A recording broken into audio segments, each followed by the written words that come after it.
तो कोई ऐसा काम ज़िंदगी में क्या आपने कहा हो यार ये मैंने ठीक किया है, ये बड़ा ज़बरदस्त काम किया और I am proud of that? कोई ऐसी आवाज़ बुलंद की हो, कोई ऐसे इश्यू पर बात की हो स्पेसिफिकली जिस पर नहीं बोला जाता? अब तो ज़ाहिर है कि हर उस इश्यू पर हम बात करते हैं जो हमें लगता है कि बेहतरी हो दैट सकती है। नीड्स टू बी ज़ाहिर है कि जो हाकिम हैं उनके कान पे जूं रेंगे या ना रेंगे हमारा कहना तो फ़र्ज़ है। अ, अभी जो इश्यू मेरे दिल के करीब है वो दैट इज़ गज़ा। मैं कोशिश करती हूँ कि कहीं न कहीं सोशल मीडिया पर या मेन स्ट्रीम मीडिया पर या जब मुझे मौका मिले तो मैं I try to put on this topic deliberately क्योंकि बहुत ज़ुल्म हो रहा है और this is all I can do. This is all I have and I can do. तो मुझे लगता है कि कुछ भी अल्लाह ताला ने आपको किसी कैपेसिटी में दिया जहाँ पर ज़ुल्म हो रहा हो उसकी बात करनी चाहिए क्योंकि ज़ुल्म का ज़माना नहीं चलता। एग्ज़ैक्टली। तो एक तो ये इश्यू मेरे दिल के करीब है, I will keep on talking about that क्योंकि जब तक ये अभी तो बहुत सारी चीज़ें चेंज हो रही हैं इंटरनेशनली भी और पैराडाइम शिफ्ट आ रहा है और अल्लाह करे कि ये बेहतर हो जाए। बट एक तो ये है। दूसरा एक वाक़या मैं आपको सुनाती हूँ बड़ा छोटा-सा बड़ा ल लंबा है लेकिन छोटा करके सुनाती हूँ। वो ये है कि मैं कोरोना के दिन चल रहे थे और मैं रोड शो कर रही थी। 2020 की बात है। तो हुआ ये कि बल्कि 2000 हाँ, 20-19 का एंड 20-20 की बात है। तो हमें एक प्रोग्राम करना था क्योंकि रोड्स खाली होते थे और आवाम तो आवाम निकलती नहीं इतनी थी, थी लॉकडाउन था। और हमें भी डर होता था कि कहीं हमें ना हो जाए कोरोना और ये सारा बड़े ग्लव्स-व्लव्स चढ़ा के।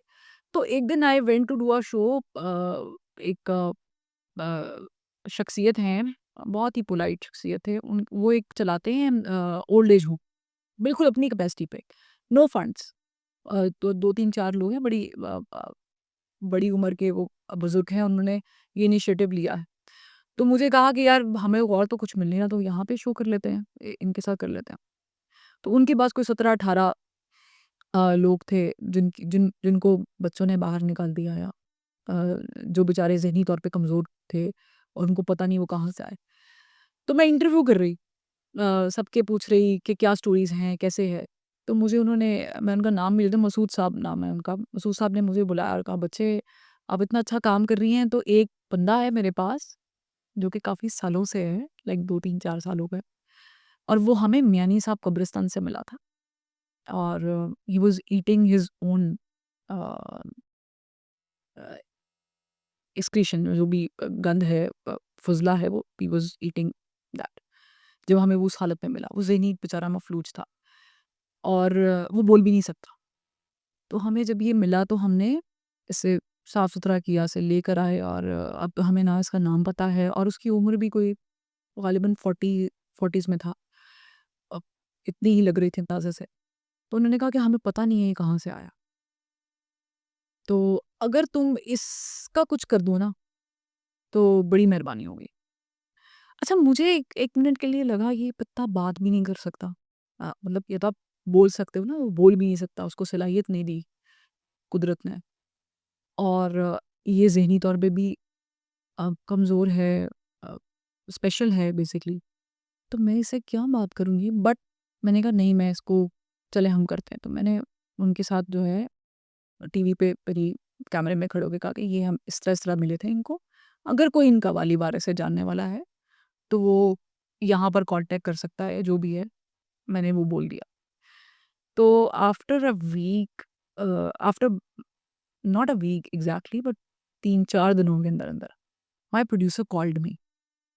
अली भाई called me, Ali Shahid and madam वो ना मसूद साहब आपका नंबर माँग रहे हैं। He wants to thank you.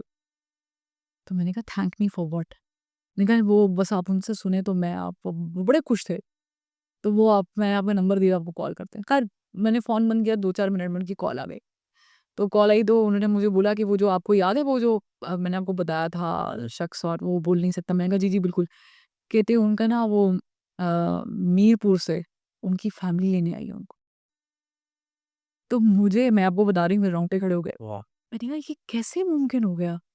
मैंने कहा ये हमें भी नहीं पता, वो हमारे पास इतनी देर से था और हमें तो उसका नाम भी नहीं पता था। तो उसकी फ़ैमिली ने कहीं आपका प्रोग्राम देखा और उन्होंने फ़ौरन उसे रिकॉग्नाइज़ कर लिया और फिर उन्होंने कॉन्टैक्ट किया और फिर वो अब उसको लेने आए हैं। तो मैं सिर्फ़ आपका यानी कि शुक्रिया अदा कर दूँ और ये वो। आई थिंक ये मेरे लिए ना मुझे लगा कि मेरी जो मेहनत है ना वो ये पूरी हो गई। ये पूरी यानी मुझसे शायद अल्लाह ने ये काम करवाना था, तो इसीलिए शायद मैं यहाँ पर आई, वरना हम उससे पहले कुछ और प्लान कर रहे थे।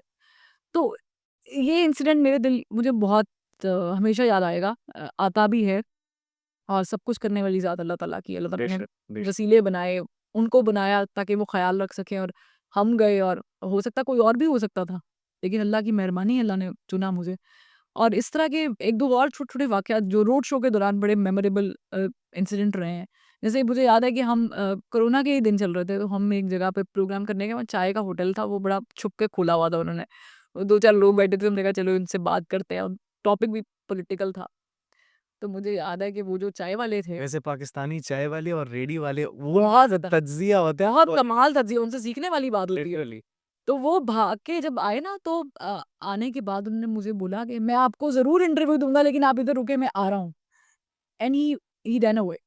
उनकी दुकान चल रही है, और वो ही रैन अवे, और वो अपनी बेटी को लेकर आए।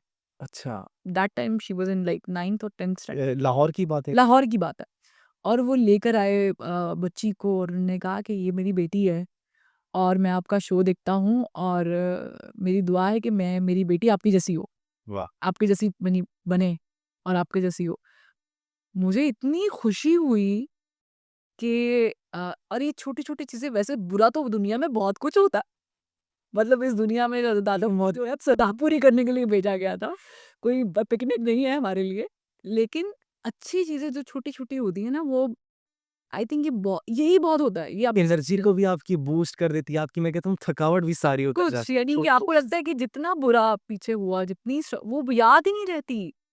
आपको लगता है कि यार, और ये बेस्ट टाइम है, ये बेस्ट है, ये जो हो गया ना, ये बस यही था, ये बस मेहनत वसूल हो गई। छोटे छोटे कॉम्प्लीमेंट्स ना मैं कहता हूँ कि आपकी वो और ये वो वाले लाइटन अप कर कॉम्प्लीमेंट्स वो देते वाले नहीं है हैं कि जो आपको खुश करने के लिए, ये एक्चुअली वो वाले मतलब मुझे एक्चुअली इतना अच्छा लगा, और मैंने अपने अब्बू को घर जाके बताया कि समबडी एल्स, जिसकी एक बच्ची है, पढ़ा रहा है वो अपनी बच्ची को, एक चाय का ढाबा चला रहा है, और उसके ये अल्फाज कि मैंने आपकी तरह की होनी चाहिए, आपकी मेरी तरह बच्ची चाहिए। आपकी तरह होनी चाहिए वाह मेरे लिए ये सारा, और मेरे वालिदैन के लिए भी ज़ाहिर है कि ये फ़ख्र की बात है।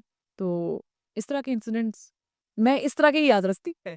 वैसे होती है, लड़ाइयाँ बहुत होती हैं मेरी, वो ऑनर भी बहुत 1-2 दफ़ा काफ़ी पंगे हुए हुए तो। अच्छा जैसे ये इवेंट्स आपके मोराल को बढ़ाते हैं आपको मतलब एक अच्छी फीलिंग होती है इंसान कहते हैं यार हमारी मेहनत वसूल हो गई है तो कभी बाज़-औक़ात जब आप पॉलिटिकल प्रोग्राम्स कर रही होती हैं या फिर बाज़-औक़ात ऐसी अवामी तज्ज़िया आप ले रही होती हैं, तो कुछ ओपिनियन ऐसी होती है जो कि पिंच करती है कुछ पार्टीज़ को। ज़ाहिर-सी बात है जिस तरीके से आपने कहा अब हम किसी पार्टी को खुश करने के लिए थोड़ी बैठे हैं, हम तो जो हक़ सच बात है वही करेंगे।